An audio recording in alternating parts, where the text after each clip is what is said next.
বরিশালের বাকেরগঞ্জ উপজেলার ১৪টি ইউনিয়নে গতবারের চেয়ে এবার ব্যাপক আকারে সরিষার আবাদ হয়েছে।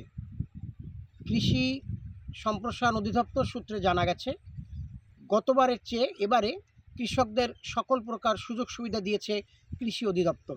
তারা আশা করছেন এবারে ব্যাপক ফলন পাবে কৃষকেরা। এস এম নওরোজ হীরা, চ্যানেল এস, বাকেরগঞ্জ।